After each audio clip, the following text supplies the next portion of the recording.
Welcome to another edition of Wardy Screencast. Why is SpongeBob on my screen?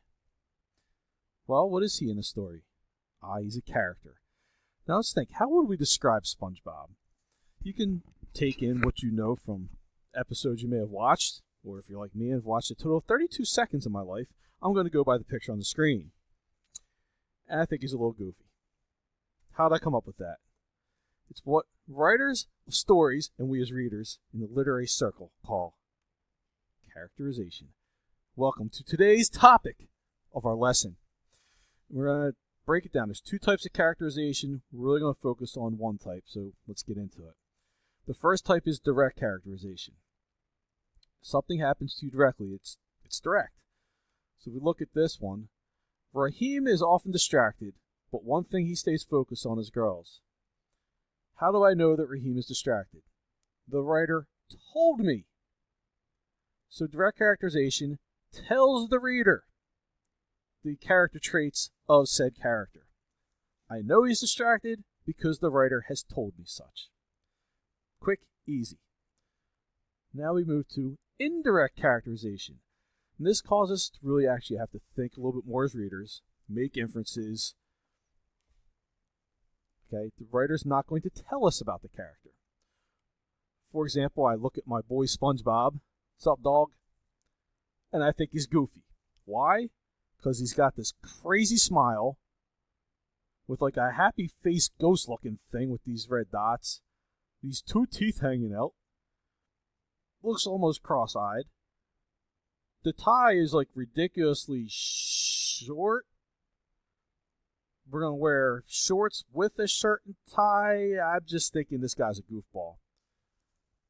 Nobody told me that. I'm making inferences based on his looks. That's indirect characterization. Right, there are 5 different things that writers can do to indirectly develop a character. And the bottom line is, the writer shows the reader through his looks, his actions, descriptions. Doesn't tell you he's goofy, in my opinion. Shows that SpongeBob is goofy through these things. It's called steal, but we're not stealing anything. All right, stands for this. Speech. What the character says. How he or she talks.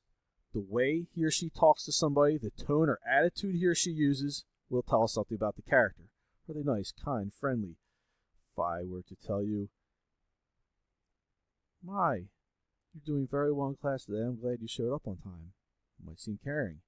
Conversely, if I said, "At least you showed up on time," now I seem a little sarcastic in nature. And Mr. Ward is not sarcastic, ever.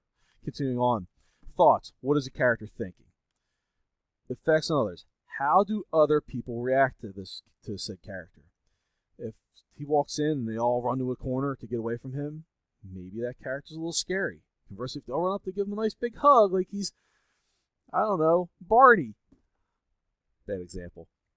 Maybe, or SpongeBob. Maybe he's, kind and nice. Actions, how does the character act? And looks, which is what I use to come up with SpongeBob's character trait of goofy. Here's what I'm going to end with. Taking everything you know into account. Look at this cartoon strip of Garfield, and I want you to characterize him. Give me 1 or 2 words you would use to describe him and explain how you came up with that. The writer is not telling you how to characterize Garfield.